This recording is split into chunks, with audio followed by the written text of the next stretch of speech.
ഈശോയിൽ പ്രിയപ്പെട്ടവരെ, നമ്മുടെ വിശ്വാസ ജീവിതത്തെ ഏറെ സ്വാധീനിച്ച പരിശുദ്ധ അമ്മയുടെ പ്രത്യക്ഷീകരണങ്ങളിൽ ഒന്നാണ് മെയ് മാസം 13-ാം തീയതി തിരുസഭയാകെ ആഘോഷിക്കുന്ന ഫാത്തിമയിലെ പരിശുദ്ധമ്മയുടെ പ്രത്യക്ഷീകരണത്തിൻ്റെ തിരുനാൾ.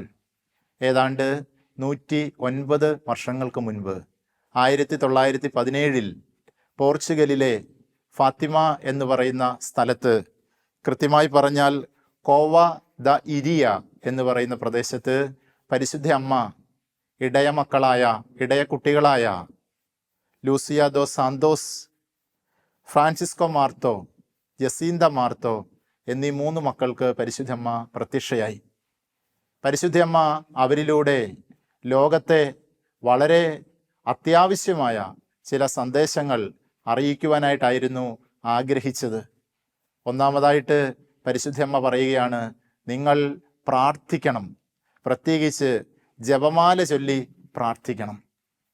ജപമാല പ്രാർത്ഥനയുടെ പ്രാധാന്യം ഒരിക്കൽ കൂടി ലോകത്തിന് വെളിപ്പെടുത്തി കൊടുത്ത പ്രധാനപ്പെട്ട ഒരു സന്ദേശമായിരുന്നു പരിശുദ്ധമ്മ ഫാത്തിമയിൽ ഈ മക്കളിലൂടെ ലോകത്തിന് നൽകിയത്. അതിനുശേഷം പരിശുദ്ധമ്മ പറഞ്ഞ മറ്റൊരു പ്രധാനപ്പെട്ട കാര്യമായിരുന്നു, നിങ്ങൾ അനുതപിക്കണം. അനുതാപത്തിൻ്റെ പ്രാധാന്യത്തെക്കുറിച്ച് വളരെയധികം പരിശുദ്ധമ്മ അവർക്ക് വെളിപ്പെടുത്തി കൊടുത്തു. വീണ്ടും പറയുകയാണ്, മാതാവ് ഫാത്തിമയിലെ പ്രത്യക്ഷീകരണത്തിലൂടെ നിങ്ങൾ മാനസാന്തരപ്പെടണം, അനുതപിച്ച് മനസ്സുമാറ്റി ദൈവത്തിങ്കലേക്ക് തിരിയണം. 4-മത്തെ ഒരു പ്രധാനപ്പെട്ട സന്ദേശം പരിശുദ്ധമ്മ ഫാത്തിമയിൽ നൽകിയത്, പരിശുദ്ധ മറിയത്തിൻ്റെ വിമല ഹൃദയത്തിന് നമ്മളെ പ്രതിഷ്ഠിക്കണം. പ്രത്യേകിച്ച് ആ കാലഘട്ടത്തിൽ വളരെ അശാന്തമായിരുന്ന റഷ്യയെ പരിശുദ്ധമ്മയുടെ വിമല ഹൃദയത്തിന് പ്രതിഷ്ഠിക്കണമെന്ന് പരിശുദ്ധമ്മ ആ കുഞ്ഞുങ്ങളിലൂടെ ലോകത്തെ അറിയിച്ചു. പ്രിയപ്പെട്ടവരെ, നമ്മുടെ എല്ലാവരുടെയും ജീവിതത്തിൽ പ്രാർത്ഥനയുടെ പ്രസക്തി, പ്രാധാന്യം ലോകമറിഞ്ഞ ഒരു പ്രധാനപ്പെട്ട സംഭവമായിരുന്നു പരിശുദ്ധമ്മയുടെ ആ പ്രത്യക്ഷീകരണം. ലളിതമെങ്കിലും അതിശക്തമായ പ്രാർത്ഥനയാണ് ജപമാലയെന്ന് പരിശുദ്ധമ്മ ഫാത്തിമയിലെ പ്രത്യക്ഷീകരണത്തിലൂടെ ആ കുട്ടികളിലൂടെ ലോകത്തെ അറിയിക്കുകയായിരുന്നു. നമുക്കെല്ലാവർക്കും അറിയാം, ജപമാല പ്രാർത്ഥന കത്തോലിക്ക വിശ്വാസത്തിൻ്റെ ഒരു പ്രധാനപ്പെട്ട ഭാഗമാണ്. നമ്മുടെ കുടുംബ പ്രാർത്ഥനയുടെ ഏറ്റവും പ്രധാനപ്പെട്ട ഭാഗം. ഒരുപക്ഷെ ജപമാല മാത്രമായിരിക്കും കുടുംബ പ്രാർത്ഥനയിൽ അനേകം കുടുംബങ്ങളിലുള്ളത്. അത് വിശുദ്ധരുടെയും സഭയെ നയിച്ച അനേകം വിശുദ്ധരായ മാർപ്പാപ്പമാരുടെയും എല്ലാം വചനത്തിലൂടെ പറയുകയാണെങ്കിൽ ഏറ്റവും ലളിതവും ശക്തവും സാധാരണക്കാരുടെ സുവിശേഷവും എല്ലാമാണ് ജപമാല പ്രാർത്ഥന. കാരണം ഈശോയുടെ രക്ഷാകര സംഭവങ്ങളിലെ പ്രധാനപ്പെട്ട കാര്യങ്ങളെല്ലാം തന്നെ നമ്മൾ ജപമാലയിൽ അനുസ്മരിക്കുകയും പ്രാർത്ഥിക്കുകയും ചെയ്യുകയാണ് ചെയ്യുന്നത്. ഈശോ ഒരിക്കൽ പറഞ്ഞു, മർക്കോസിൻ്റെ സുവിശേഷം 9-ാം അധ്യായം 29-ാം തിരുവചനം, പിശാച് ബാധിച്ച ഒരു കുട്ടിയുമായി ഈശോയുടെ അടുത്തേക്ക് ഒരു പിതാവ് എന്തെങ്കിലും ചെയ്യുമെന്നുള്ള പ്രത്യാശയോടെ കടന്നു വന്നു. ആ കുട്ടിയെ ഈശോ സുഖപ്പെടുത്തിയതിന് ശേഷം മനുഷ്യരെല്ലാം ദൈവത്തെ മഹത്വപ്പെടുത്തി തിരിച്ചു പോയപ്പോൾ ശിഷ്യന്മാർ മാത്രം ഈശോയുടെ അടുത്തായിരിക്കുമ്പോൾ ശിഷ്യന്മാർ ഈശോയോട് ചോദിച്ചു, എന്തുകൊണ്ടാണ് ആദ്യം ഞങ്ങളുടെ അടുത്തേക്ക് കൊണ്ടുവന്ന ആ കുഞ്ഞിനെ ഞങ്ങൾക്ക് ആ പിശാചുബാധയിൽ നിന്ന് സുഖപ്പെടുത്താൻ പറ്റാതിരുന്നത്? അതിന് ഈശോ കൊടുക്കുന്ന മറുപടിയാണ്, പ്രാർത്ഥന കൊണ്ടല്ലാതെ മറ്റൊന്നുകൊണ്ടും ഈ വർഗം പുറത്തു പോവുകയില്ല. യഥാർത്ഥത്തിൽ പരിശുദ്ധ അമ്മ ഫാത്തിമയിലെ പ്രത്യക്ഷീകരണത്തിലൂടെ ഈശോ പറഞ്ഞ ഈ വാക്കുകൾ നമ്മളെ വീണ്ടും ഓർമ്മപ്പെടുത്തുകയായിരുന്നു. പ്രാർത്ഥന കൊണ്ട് മാത്രമേ അനേകം കാര്യങ്ങൾ ഈ ലോകത്തെ അസ്വസ്ഥപ്പെടുത്തുന്നത് മാറിപ്പോകുവാനായിട്ട് ഇന്നത്തെ കാലത്ത് സാധിക്കുകയുള്ളൂ എന്ന് പരിശുദ്ധമ്മയിലൂടെ ഈശോ തന്നെ സംസാരിക്കുകയായിരുന്നെന്ന് നമുക്ക് ഫാത്തിമയിലെ പ്രത്യക്ഷീകരണത്തെക്കുറിച്ച് ശരിക്കും ധ്യാനിച്ചാൽ മനസ്സിലാക്കുവാനായിട്ട് സാധിക്കും. പ്രിയപ്പെട്ടവരെ, പരിശുദ്ധ അമ്മ പ്രാർത്ഥിക്കണമെന്ന് പറഞ്ഞ ജപമാല പ്രാർത്ഥനയിൽ ഫാത്തിമയിലെ ഒരു പ്രാർത്ഥന കൂടി നമ്മൾ പ്രത്യേകം കൂട്ടിച്ചേർത്താണ് ഇന്ന് ജപമാല പ്രാർത്ഥന നടത്തുന്നത്.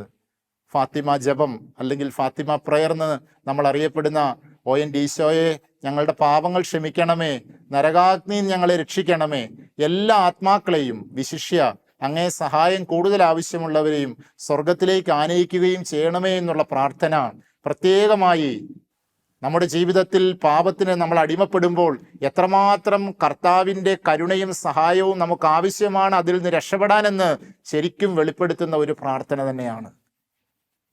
പ്രിയപ്പെട്ടവരെ, ഫാത്തിമയിൽ പരിശുദ്ധ അമ്മ പ്രത്യക്ഷപ്പെട്ടത് ഇന്ന് കത്തോലിക്ക സഭ മുഴുവൻ അംഗീകരിച്ചിരിക്കുകയാണ്. പ്രത്യേകിച്ച് 1930കളിൽ പരിശുദ്ധമ്മ പ്രത്യക്ഷപ്പെട്ട ഈ 3 കുട്ടികളിൽ ഏറ്റവും മുതിർന്ന ലൂസിയ ദെ സാന്തോസ് എന്ന് പറയുന്ന ആ പരിശുദ്ധമ്മ പ്രത്യക്ഷപ്പെട്ട പിന്നീട് ഒരു കന്യാസ്ത്രീയായിട്ട് മാറിയ അവരുടെ ചില ഓർമ്മക്കുറിപ്പുകളിലൂടെ പരിശുദ്ധമ്മ ഫാത്തിമയിൽ വെളിപ്പെടുത്തിയ രഹസ്യങ്ങൾ പലതും ലോകത്തിലേക്ക് അറിയുവാനായിട്ട് ദൈവം അവരിലൂടെ ഇടവരുത്തി. 1945 പിന്നീട് 54 12ാം പിയൂസ് മാർപ്പാപ്പയിലൂടെ അത് കത്തോലിക്ക സഭയുടെ ഒരു ഔദ്യോഗിക മരിയൻ ആഗോള തീർത്ഥാടന കേന്ദ്രമായി ഉയരുവാനായിട്ടും ദൈവം കരുണ കാണിച്ചു. ഓരോ വർഷവും ദശലക്ഷക്കണക്കിന് വിശ്വാസികളാണ് ഫാത്തിമയിൽ പോയി പ്രാർത്ഥിക്കുകയും പരിശുദ്ധമ്മയുടെ മധ്യസ്ഥ വഴി ദൈവാനുഗ്രഹം നേടുകയും ചെയ്യുന്നത്.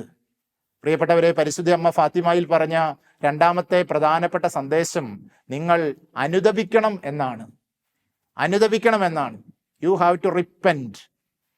അനുതാപം എന്ന് പറയുന്നത് ഒരു ക്രിസ്തീയ ജീവിതത്തിൻ്റെ, വിശ്വാസത്തിൻ്റെ, ദൈവത്തോടുള്ള അടുക്കലിൻ്റെ ഏറ്റവും ആദ്യത്തെ പടിയാണെന്ന് ഈശോയുടെ പൊതുജീവിതം നമ്മളെ പഠിപ്പിക്കുന്നുണ്ട്. ഈശോ തൻ്റെ ശുശ്രൂഷ ആരംഭിക്കുമ്പോൾ ആദ്യമായി പ്രസംഗിക്കുന്നത് മർക്കോസിന്റെ സുവിശേഷത്തിൽ പറയുന്നത് മർക്കോസ് സുവിശേഷം 1-ാം അധ്യായം 15-ാം വചനത്തിലാണ്. അവിടെ പറയുന്നത് ഇങ്ങനെയാണ്: സമയം പൂർത്തിയായി, ദൈവരാജ്യം സമീപിച്ചു, നിങ്ങൾ അനുതപിച്ച് സുവിശേഷത്തിൽ വിശ്വസിക്കുവിൻ. കർത്താവ് പറയുന്നത് ആദ്യം വിശ്വസിക്കാനല്ല, ആദ്യം കർത്താവ് പറയുകയാണ് അനുതപിക്കുക. അനുതാപത്തെക്കുറിച്ച് പറയുന്നതിന് മുൻപ് ഈശോ പറഞ്ഞ ആദ്യത്തെ വാചകം വളരെ പ്രസക്തമാണ്: സമയം പൂർത്തിയായി. ദ ടൈം ഈസ് ഫുൾഫിൽഡ് എന്ന് പറഞ്ഞാൽ നിങ്ങളുടെ ജീവിതത്തിൽ ഇനിയും നിങ്ങൾ മുന്നോട്ട് അനുതാപം നീട്ടിക്കൊണ്ട് പോകരുത്. നിന്റെ ജീവിതത്തിൽ ഒരു മാറ്റം വരുത്തേണ്ട സമയം ഇന്നാണ്, ഇതാണ് എന്ന്, ഈ മണിക്കൂറാണെന്ന് ഈശോ നമ്മളെ ഓർമ്മപ്പെടുത്തുകയാണ്. ഏതാനും ദിവസങ്ങൾക്ക് മുൻപ് ഒരു ഭാര്യയും ഭർത്താവും ധ്യാനകേന്ദ്രത്തിൽ ഒരു ഏകദിന ശുശ്രൂഷയ്ക്ക് വന്നപ്പോൾ അവരെ കാണുകയും സംസാരിക്കുകയും ചെയ്തൊരു കാര്യം ഇതുമായി ബന്ധപ്പെട്ട് ഞാൻ ഓർമ്മിക്കുകയാണ്. ഭാര്യയുടെ നിർബന്ധപ്രകാരമാണ് ഭർത്താവ് വരുന്നത്. ഉച്ചവരെയുള്ള ഒരു ഏകദിന ശുശ്രൂഷയാണ്. 1 മണിക്കൂർ വചനപ്രഘോഷണം, ആരാധന, ദിവ്യബലി, ഇങ്ങനെ മൊത്തം ഒരു 2-2.5 മണിക്കൂർ സമയത്ത് ശുശ്രൂഷയാണ്. ഞാൻ പലപ്പോഴും ശ്രദ്ധിച്ചു, ഈ ഭർത്താവ് ആ 2 മണിക്കൂറുള്ള ശുശ്രൂഷയുടെ ഇടയിൽ ചുരുങ്ങിയത് ഒരു 10 പ്രാവശ്യമെങ്കിലും ആ ധ്യാന ഹാളിൻ്റെ പുറത്തേക്ക് ഇറങ്ങിപ്പോവുകയാണ്. അദ്ദേഹത്തിന് അവിടെ ഇരിക്കാൻ പറ്റുന്നില്ല. ഭാര്യ ഇടയ്ക്കിടയ്ക്ക് ഭർത്താവിനെ ശ്രദ്ധിക്കുന്നുണ്ട്. അതിനുശേഷം കുറച്ച് സമയം കണ്ട് പ്രാർത്ഥിക്കുവാനായിട്ട് വന്നപ്പോൾ ഈ സഹോദരി, ഈ ചേച്ചി എന്നോട് പറയുകയാണ്, അച്ഛാ, ഞാൻ നിർബന്ധിച്ചിട്ടാണ് ആ വ്യക്തിയെ നിർബന്ധിച്ച് കൊണ്ടുവന്നതാണ്. എന്നിട്ട് എന്നോട് പറഞ്ഞു, അച്ഛൻ കുറച്ച് സമയം അദ്ദേഹത്തോടൊന്ന് സംസാരിക്കണം. എന്നിട്ട് ഈ സ്ത്രീ എന്നോട് പറഞ്ഞത് ഇങ്ങനെയാണ്: എന്നെ വിവാഹം കഴിച്ചിട്ട് 28 വർഷമായിട്ട് ഇതുവരെ അതിനുശേഷം കുമ്പസാരിച്ചിട്ടുമില്ല, സ്വന്തം താല്പര്യത്തിൽ ആത്മീയ കാര്യങ്ങളിലൊന്നും പങ്കെടുക്കുകയുമില്ല. ഞാൻ നിർബന്ധിച്ചാൽ വരും, വന്നിട്ട് അവിടെ ഇരിക്കും. ചിലപ്പോൾ അലക്ഷ്യമായിരിക്കും, ചിലപ്പോൾ പുറത്ത് വാഹനത്തിലിരിക്കും. ഞാൻ നിർബന്ധിക്കുന്നതുകൊണ്ട് മാത്രം വരുന്നു. ആ ചേട്ടനെ ഒറ്റയ്ക്ക് കണ്ട് സംസാരിക്കാൻ തുടങ്ങിയപ്പോൾ എനിക്ക് അദ്ദേഹം ഒരു നല്ല മനുഷ്യനായിട്ടാണ് മനസ്സിലാക്കാനായിട്ട് സാധിച്ചത്. കാരണം അദ്ദേഹം ഈ ഭാര്യ പറഞ്ഞ എല്ലാ കാര്യങ്ങളും തന്നെ വീണ്ടും എന്നോട് പറയുകയും സമ്മതിക്കുകയും ഒക്കെ ചെയ്തു. അച്ഛാ, ഞാൻ ഒരു നല്ല ആത്മീയ ജീവിതം നയിച്ചിട്ട് അനേക വർഷങ്ങളായി. എൻ്റെ വിവാഹശേഷം ഞാൻ നന്നായിട്ടൊന്ന് കുമ്പസാരിച്ചിട്ട് പോലുമില്ല. അപ്പോൾ അങ്ങനെ ആ വ്യക്തിയോടൊരു അല്പനേരം സംസാരിച്ചു കഴിഞ്ഞപ്പോൾ ഞാൻ ആ ചേട്ടനോട് പറഞ്ഞു, എന്നാൽ പിന്നെ ഇന്നൊന്ന് കുമ്പസാരിച്ചാലോ? അപ്പോൾ അദ്ദേഹം എന്നോട് പറഞ്ഞത് ഇങ്ങനെയാണ്: ഞാൻ പോയിട്ട് ഒരുങ്ങി വേറൊരു ദിവസം വരാം. അപ്പോൾ ഈ വ്യക്തിയോട് എന്തായാലും സംസാരിച്ച് ഒരു മാറ്റം വരുത്തണമെന്ന് ഭാര്യ അതുപോലെ ആഗ്രഹിച്ച് പറഞ്ഞതുകൊണ്ട് ഞാൻ ആ ചേട്ടനോട് പറഞ്ഞു, എന്നാൽ പിന്നെ എനിക്ക് ആ ചേട്ടൻ്റെ ഫോൺ നമ്പർ തന്നിട്ട് പോവുക, ഞാൻ പിന്നീട് വിളിച്ചോളാം. അദ്ദേഹം ഫോൺ നമ്പർ തന്നു. ഞാൻ 3-4 പ്രാവശ്യം വിളിച്ചു, ഇതുവരെ ഫോൺ എടുക്കാനോ വരാനോ ഒന്നും തയ്യാറായിട്ടില്ല. പ്രിയപ്പെട്ടവരെ, 10-28 വർഷക്കാലം ദൈവത്തോടുള്ള ബന്ധം മുറിച്ച് അനുദപിക്കാതെ ജീവിച്ച ഒരു വ്യക്തിക്ക് അത് സമ്മതിക്കാനും അതിനോടുള്ള ഒരു താല്പര്യമുണ്ടെങ്കിലും ഒരുപക്ഷെ തിന്മ അദ്ദേഹത്തെ അനുവദിക്കുന്നില്ല തിന്മയുടെ സ്വാധീനം വിട്ടുകൊടുക്കുവാനായി. ഈ ലോകത്തിൽ പ്രിയപ്പെട്ടവരെ, അനുദപിച്ച് ഹൃദയത്തിന് ഒരു പരിവർത്തനം വരുത്തി ദൈവസന്നിധിയിലേക്ക് വന്നാലല്ലാതെ നമ്മുടെ ജീവിതത്തിൽ മാറ്റം ഉണ്ടാവുകയില്ല എന്നുള്ള യാഥാർത്ഥ്യം ലോകത്തിനോട് പറഞ്ഞു കൊടുക്കുവാനായി പരിശുദ്ധ അമ്മ ഫാത്തിമയിലെ പ്രത്യക്ഷീകരണത്തിൽ പ്രത്യേകമായിട്ട് ആഗ്രഹിച്ചിരുന്നു എന്ന് നമ്മൾ മനസ്സിലാക്കുക. കർത്താവ് കുരിശിൽ മരിച്ചത് ഈശോയുടെ തിരുരക്തം കൊണ്ട് നമ്മുടെ ബലഹീനമായ ജീവിതങ്ങളെ, പാപപങ്കിലമായ ജീവിതങ്ങളെ, വീണുപോയ ജീവിതങ്ങളെ രക്ഷിക്കാൻ വേണ്ടിയിട്ടാണ്. സൗജന്യമാണ്.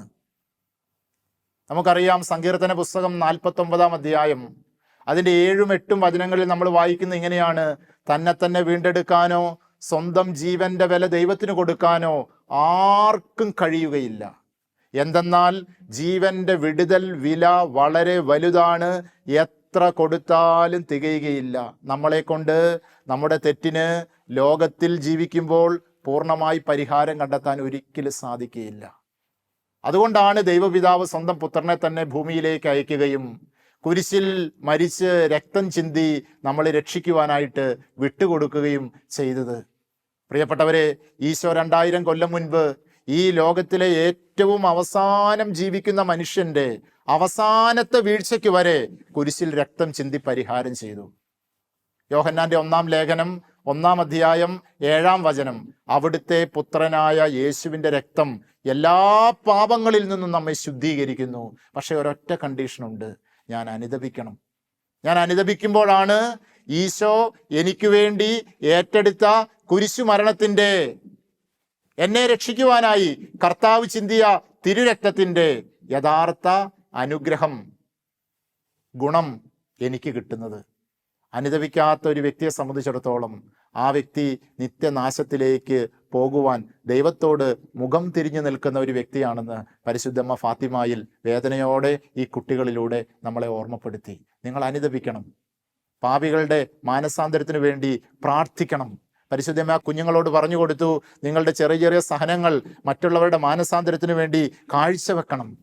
പ്രിയപ്പെട്ടവരെ, നമുക്കറിയാമല്ലോ, കൊച്ചു ത്രേസ്യ പുണ്യവതിയുടെ ജീവിതത്തിൽ എല്ലാ ചെറിയ കാര്യങ്ങൾ പോലും മറ്റുള്ളവർക്ക് വേണ്ടി മാധ്യസ്ഥമായി കാഴ്ചവെച്ച് പ്രാർത്ഥിച്ച സഭയിലെ വലിയൊരു വിശുദ്ധിയാണ് കൊച്ചു ത്രേസ്യ പുണ്യവതി. ഒരിക്കൽ ഒരു പല്ല് പറിക്കാൻ പോയ സമയത്തെ ആ ഒരു സംഭവകഥ നമുക്ക് പലർക്കും അറിയാവുന്നതാണല്ലോ. ആ പല്ല് പറിച്ച സമയത്ത് അനുഭവിച്ച വേദന കൊച്ചു ത്രേസ്യ പുണ്യവതിയുടെ അകന്ന ബന്ധത്തിൽപ്പെട്ട ഒരു കഠിന പാപിയുടെ മാനസാന്തരത്തിന് വേണ്ടി കാഴ്ചവെച്ചു. ഫാത്തിമയിലെ ഈ 3 ഇടയ മക്കളും അവർക്ക് ദൈവം കൊടുത്ത സഹനങ്ങളും ത്യാഗങ്ങളുമെല്ലാം മറ്റുള്ളവർക്ക് വേണ്ടി കാഴ്ചവെച്ചുവെന്നാണ് നമുക്ക് ഫാത്തിമയിലെ പരിശുദ്ധമ്മയുടെ പ്രത്യക്ഷീകരണവുമായി ബന്ധപ്പെട്ട് വായിക്കുമ്പോൾ മനസ്സിലാക്കുവാനായിട്ട് സാധിക്കുക. ലോകത്തിൽ ദൈവത്തിൻ്റെ കരുണയിൽ ആശ്രയിച്ച് അനുദപിച്ചാൽ കർത്താവിൻ്റെ തിരുരക്തം കൊണ്ട് പരിഹരിക്കപ്പെടാത്ത യാതൊന്നും ഈ ലോകത്തിലില്ലെന്ന് പരിശുദ്ധ അമ്മ അവിടെ വെളിപ്പെടുത്തുകയാണ്. ഏത് പ്രശ്നത്തിനും ദൈവത്തിൻ്റെ കരുണയോടെ പരിഹാരം കണ്ടെത്തുവാനായിട്ട് നമുക്ക് സാധിക്കും. പ്രത്യേകിച്ച് റഷ്യയുടെ മാനസാന്തരം പരിശുദ്ധമ്മ പറയുകയാണ്: എൻ്റെ വിമല ഹൃദയം വഴി റഷ്യയെ, ലോകത്തെ നിങ്ങൾ ഈശോയ്ക്ക് സമർപ്പിക്കുക. വ്യത്യാസം വരും. വിശ്വാസം നഷ്ടപ്പെട്ട ആ വലിയ രാജ്യത്തിൽ മാറ്റമുണ്ടായതിൻ്റെ പ്രധാനപ്പെട്ട കാരണം ഈ സന്ദേശം സ്വീകരിച്ച് അതിലൂടെ നടത്തിയ പ്രാർത്ഥനയാണെന്ന് അനേകം വിശ്വാസികൾ നിഷ്കളങ്കമായി ഇന്നും വിശ്വസിക്കുന്ന ഒരു കാര്യമാണ്. പ്രിയപ്പെട്ടവരെ, ദൈവം നമുക്ക് അനുവദിച്ചിട്ടുള്ള സഹനങ്ങൾ മറ്റുള്ളവരുടെ മാനസാന്തരത്തിനു വേണ്ടി ദൈവസന്നിധിയിൽ കാഴ്ചവെച്ചാൽ അത് കർത്താവിന് ഏറ്റവും ഇഷ്ടപ്പെട്ട സ്വീകാര്യമായ ഒരു പ്രാർത്ഥനയായിരിക്കുമെന്ന് പരിശുദ്ധമ്മയിലൂടെ നമുക്ക് മനസ്സിലാക്കുവാനായിട്ട് സാധിക്കും. കാരണം ഈ ലോകത്തിൽ ദൈവത്തെ ഏറ്റവും സന്തോഷിപ്പിക്കുന്ന കാര്യം ഒരു മനുഷ്യൻ്റെ അനുതാപമാണ്. ലൂക്കായുടെ സുവിശേഷം 15-ാം അധ്യായം അതിൻ്റെ 7-ാമത്തെയും 10-ാമത്തെയും വചനങ്ങളിൽ നമ്മൾ ഇപ്രകാരം വായിക്കുകയാണ്: അനുതാപം ആവശ്യമില്ലാത്ത 99 നീതിമാന്മാരെക്കാൾ അനുദപിക്കുന്ന ഒരു പാപിയെക്കുറിച്ച് സ്വർഗത്തിൽ കൂടുതൽ സന്തോഷമുണ്ടാകുമെന്ന് ഞാൻ നിങ്ങളോട് പറയുന്നു. നമ്മൾ എല്ലാ നന്മയും ചെയ്യുമ്പോൾ അത് ഈശോയെ സന്തോഷിപ്പിക്കുന്ന കാര്യമാണ്. എന്നാൽ കർത്താവിനെ ഏറ്റവും സന്തോഷിപ്പിക്കുന്ന കാര്യം ഞാനെന്ന് പറയുന്ന വ്യക്തി അനുതപിക്കുന്നതും, ഞാൻ അനുതാപം നഷ്ടപ്പെട്ട് ഈ ലോകത്തിൽ കാലങ്ങളായി പാപത്തിൻ്റെ പടുകുഴിയിൽ കിടക്കുന്ന കഠിന പാപികളുടെ അനുതാപത്തിനും മാനസാന്തരത്തിനും വേണ്ടി പ്രാർത്ഥിക്കുമ്പോഴുമാണെന്ന് പരിശുദ്ധ അമ്മയിലൂടെ, ഫാത്തിമയിലെ പ്രത്യക്ഷീകരണത്തിലൂടെ ദൈവം നമ്മളെ ഓർമ്മപ്പെടുത്തുകയാണ്. പ്രിയപ്പെട്ടവരെ, നമ്മുടെ ഓരോരുത്തരുടെയും ജീവിതത്തിലൂടെ ദൈവം കാണുവാനായിട്ട് ആഗ്രഹിക്കുന്നത് അനുതാപവും മാനസാന്തരം വന്ന ഒരു ഹൃദയവും ദൈവത്തിലേക്കുള്ള തിരിച്ചുവരവുമാണെന്ന് പരിശുദ്ധ അമ്മ വളരെ വേദനയോടെ അനുതാപമില്ലാതെ കിടക്കുന്ന ലോകത്തെ നോക്കിക്കൊണ്ട് ഈ കുഞ്ഞുങ്ങളിലൂടെ വെളിപ്പെടുത്തി. പരിശുദ്ധ അമ്മയുടെ ഈ പ്രത്യക്ഷീകരണത്തിൽ ദൈവത്തിൻ്റെ കൃപ നമ്മുടെ ബലഹീനതയുടെ മുകളിലാണെന്ന് ദൈവം നമുക്ക് വെളിപ്പെടുത്തി തരികയായിരുന്നു.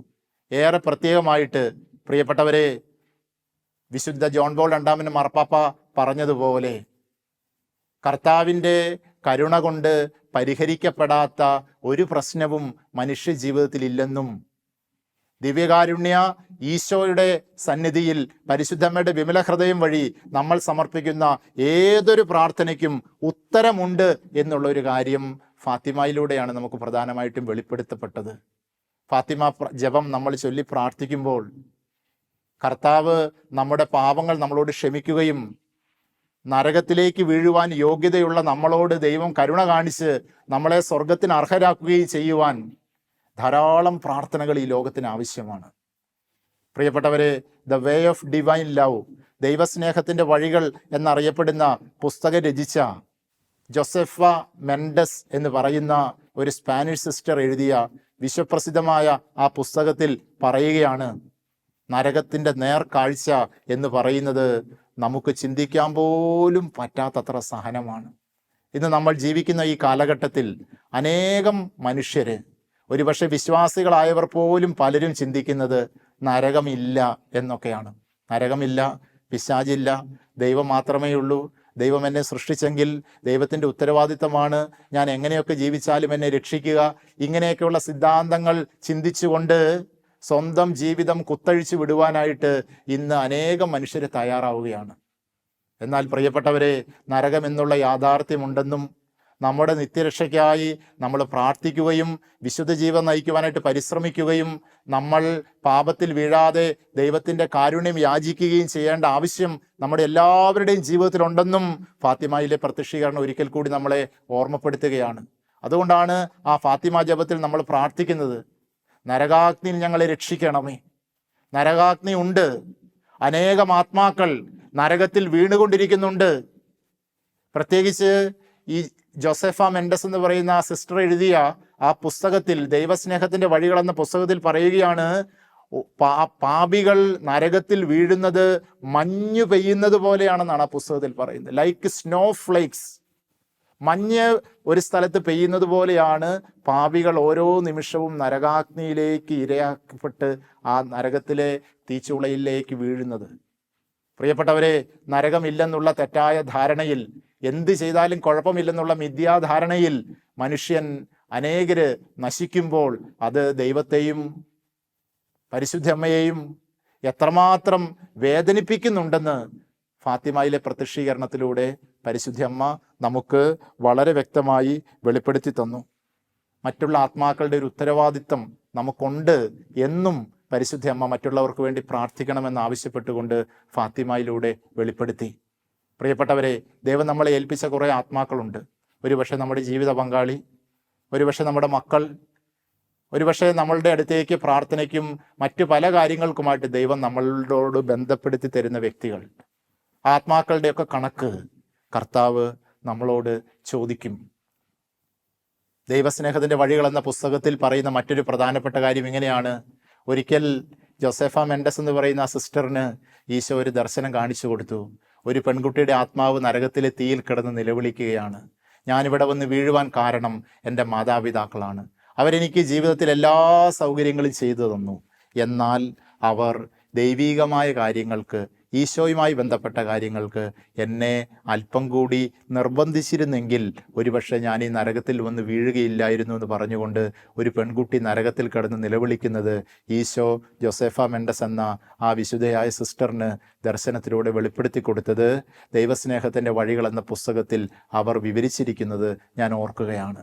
പ്രിയപ്പെട്ടവരെ, നമ്മുടെ ആത്മരക്ഷയും അനേകരുടെ ആത്മരക്ഷയും ഈശോ നമ്മളെ ഭരമേൽപ്പിച്ചിരിക്കുകയാണ്.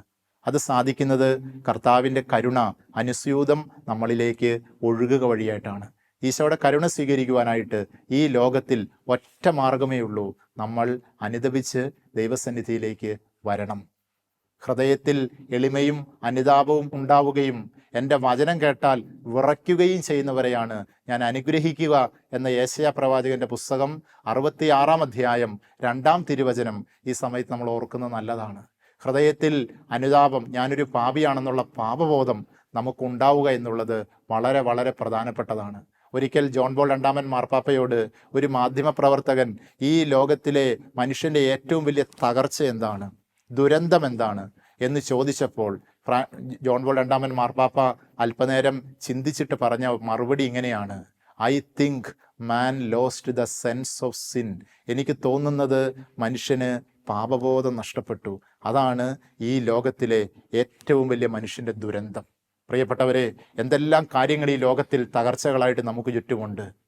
പ്രകൃതി ദുരന്തങ്ങൾ, യുദ്ധങ്ങൾ, രോഗപീഠകൾ, പട്ടിണി. എന്നാൽ വിശുദ്ധനായ ജോൺ പോൾ രണ്ടാമൻ മാർപ്പാപ്പ പറയുകയാണ്, പാപബോധം നഷ്ടപ്പെടുന്നതാണ് ഈ ലോകത്തിലെ ഏറ്റവും വലിയ ദുരന്തം. അതിനേക്കാൾ വലിയ മറ്റൊരു തകർച്ചയില്ല. അതിനേക പരിഹാരം അനുതപിച്ച് ദൈവസന്നിധിയിലേക്ക് തിരിച്ചു വരിക എന്നുള്ളതാണ്.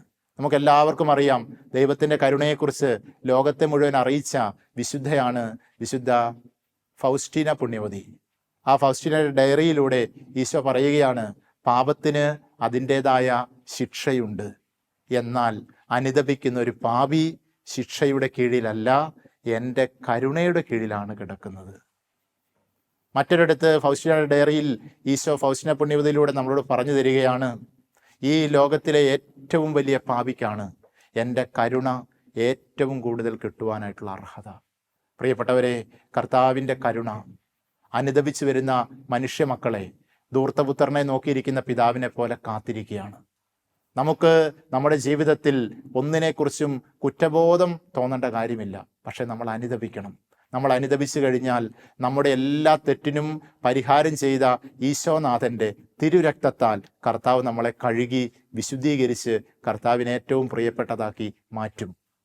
തിമോത്തിയോസിന് എഴുതിയ 2-ാം ലേഖനം 2-ാം അധ്യായം 21-ാമത്തെ തിരുവചനത്തിൽ ഇപ്രകാരം പറഞ്ഞു കൊടുക്കുകയാണ്: ഒരുവൻ നികൃഷ്ടമായ അവസ്ഥയിൽ നിന്നും അനുതപിച്ച് തന്നെ വിശുദ്ധീകരിക്കുന്നെങ്കിൽ അവൻ ശ്രേഷ്ഠമായ ഉപയോഗത്തിന് പറ്റിയതും ഗൃഹനായകന് പ്രയോജനകരവും ശ്രേഷ്ഠവുമായ വിശുദ്ധ പാത്രമായി തീരും. ഒരുവൻ നികൃഷ്ടമായ അവസ്ഥയിൽ നിന്നും, നമ്മുടെ ജീവിതം എത്രമാത്രം കൈമോശം വന്നാലും അനുതപിക്കാനും ദൈവസന്നിധിയിലേക്ക് തിരികെ വരാനും തയ്യാറായാൽ നമ്മളെ ദൈവത്തിന് ഏറ്റവും പ്രയോജനകരമായ വിശുദ്ധ പാത്രമാക്കി മാറ്റും.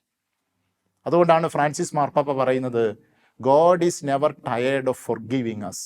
ദൈവം നമ്മളോട് ക്ഷമിക്കുന്നതിൽ, കരുണ കാണിക്കുന്നതിൽ ഒരിക്കലും മടുക്കുന്നില്ല. പിന്നെ നമുക്ക് എന്തിനാണ് ദൈവസന്നിധിയിലേക്ക് തിരിച്ചു വരുന്നതിന് നമ്മുടെ ഭാഗത്തു നിന്ന് മടി കാണിക്കേണ്ട ആവശ്യം?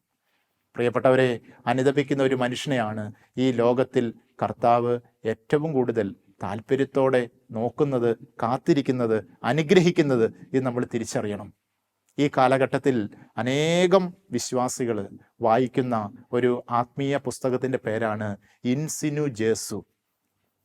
ആ പുസ്തകത്തിൽ ഈശോനാഥൻ ഒരു ബെനഡിക്റ്റൻ സന്യാസിയായ മാർക്ക് ഡാനിയൽ കിർബി എന്ന ബെനഡിക്റ്റൻ സന്യാസിയോട് പറയുകയാണ്. ആ പുസ്തകത്തിൻ്റെ ഒരു പ്രധാന ഭാഗത്ത് പറയുകയാണ്, പാപം ചെയ്യുന്നവൻ എൻ്റെ കരുണാർദ്ര ഹൃദയത്തെ മുറിപ്പെടുത്തുന്നു. പാപം ചെയ്യുന്നൊരു വ്യക്തി ഈശോയുടെ കരുണയുള്ള ഹൃദയത്തെ മുറിപ്പെടുത്തും. എന്നിട്ട് അദ്ദേഹം പറയുകയാണ്, എന്നാൽ പാപം ചെയ്തിട്ടും അനുതപിക്കുകയോ എൻ്റെ അടുത്തേക്ക് വരികയോ ചെയ്യാതെ മാറി നടക്കുന്നവൻ, അവൻ ഊഹിക്കാൻ പറ്റാത്ത വേദനയാണ് എനിക്ക് തരുന്നത്. ഇതാണ് യഥാർത്ഥത്തിൽ ഫാത്തിമയിലെ പ്രത്യക്ഷീകരണത്തിലൂടെ പരിശുദ്ധ അമ്മയും നമ്മളോട് പറയുന്നത്. നമ്മൾ പ്രാർത്ഥിക്കണം, അനുതപിക്കണം, ദൈവസന്നിധിയിലേക്ക് തിരിച്ചു വരണം. പരിശുദ്ധ അമ്മയുടെ വിമല ഹൃദയത്തിന് നമ്മളെ പ്രതിഷ്ഠിക്കണം. അത് ദൈവം നമുക്ക് തന്നിട്ടുള്ള ഏറ്റവും ശക്തിയുള്ള ഉറപ്പുള്ള ഒരു സങ്കേതമാണ്. കാരണം എല്ലാ മരിയൻ പ്രത്യക്ഷീകരണങ്ങളും നമ്മളെ പഠിപ്പിക്കുന്നത് പരിശുദ്ധ മറിയത്തിലൂടെ ഈശോയിലേക്ക് എന്നുള്ള നമ്മുടെ വിശ്വാസത്തിൻ്റെ ഒരു പാതയാണ്.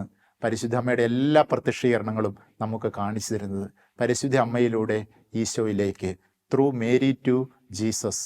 നമ്മൾ ഫാത്തിമയിലെ ഈ പ്രത്യക്ഷീകരണ തിരുനാൾ ആഘോഷിക്കുമ്പോൾ നമുക്ക് കൂടുതൽ പ്രാർത്ഥിക്കുവാനും നമുക്ക് കൂടുതൽ അനുതപിക്കുവാനും ദൈവസന്നിധിയിലേക്ക് മാനസാന്തരപ്പെട്ട് തിരിച്ചു വരുവാനും പരിശുദ്ധമ്മയുടെ വിമല ഹൃദയം വഴി നമ്മളെ ഈശോയ്ക്ക് കൂടുതൽ സമർപ്പിക്കുവാനും വേണ്ട അനുഗ്രഹം പരിശുദ്ധ മാതാവിൻ്റെ മാധ്യസ്ഥത വഴി ഈശോനാഥൻ നമുക്ക് ഓരോരുത്തർക്കും നൽകട്ടെ. ഈശോയുടെ പരിശുദ്ധ നാമത്തിൽ എല്ലാവരെയും ആശീർവദിക്കുന്നു, ഇപ്പോഴും എപ്പോഴും എന്നേക്കും. ആമേൻ.